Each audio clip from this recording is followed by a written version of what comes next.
आपने कभी सुना है 14 लोक? ये कोई कहानी नहीं बल्कि एक गहरा आध्यात्मिक रहस्य है। हमारे ब्रह्मांड में कुल 14 लोक माने गए हैं, 7 ऊपर और 7 नीचे। ऊपर के 7 लोक, इन लोकों में आत्मा ऊंचाई की ओर बढ़ती है, ज्ञान, शांति और मोक्ष की दिशा में। भूलोक, ये वो लोक है जहां हम सभी मनुष्य रहते हैं। इसे मृत्यु लोक भी कहा जाता है क्योंकि यहाँ जन्म और मृत्यु का चक्र चलता रहता है। भूवर लोक, ये लोक भूलोक और स्वर्ग लोक के बीच स्थित है। ये ऊर्जा रूपों का क्षेत्र है जो भौतिक और दिव्य लोकों को जोड़ता है। स्वर्ग लोक, देवताओं का लोक, जहां इंद्र और अन्य देवता निवास करते हैं। अच्छे कर्म करने वालों को मृत्यु के बाद इसी लोक में स्थान मिलता है, जहां सुख, संपत्ति और आनंद की अनुभूति होती है।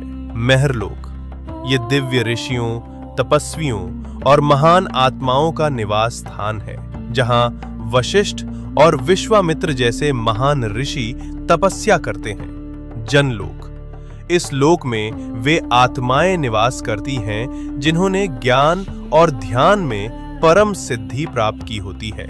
यहाँ के वासी ब्रह्मा जी की लीलाओं में लीन रहते हैं। तपलोक, अत्यंत शक्तिशाली तपस्वियों का स्थान, जो शरीर से परे केवल चेतना में स्थित होते हैं। ब्रह्मलोक, यह है अंतिम लक्ष्य है, जहां केवल सत्य है, मोक्ष है और ईश्वर का साक्षात्कार होता है। इन ऊर्ध्व लोकों में आत्मा का जाना मतलब है धीरे धीरे शुद्ध और जागरूक होना। अब बात करते हैं नीचे के 7 लोकों की। यहाँ भोग, मोह और भ्रम ज्यादा होता है। अतल लोक, राक्षसों और मायावी शक्तियों का घर। वितल लोक, जहाँ कामनाएं और भोग हावी रहते हैं। सुतल लोक, राजा बलि का लोक। वे दानवीर थे, लेकिन उनमें अहंकार भी था। रसातल लोक, जहाँ भ्रम, लालच और अज्ञान का घना अंधेरा है। तालातल लोक, छल, धोखा और झूठ से भरा हुआ लोक।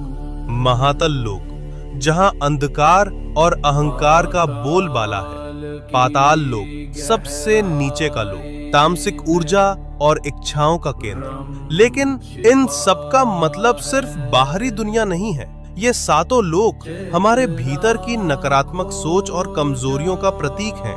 तो जब हम सच्चाई, भक्ति और सेवा में लगते हैं, हम ऊपर के लोकों से जुड़ते हैं, और जब हम लालच, मोह और गुस्से में फंसते हैं, हम नीचे गिरते हैं। सोच बदलो, लोक बदल जाएगा।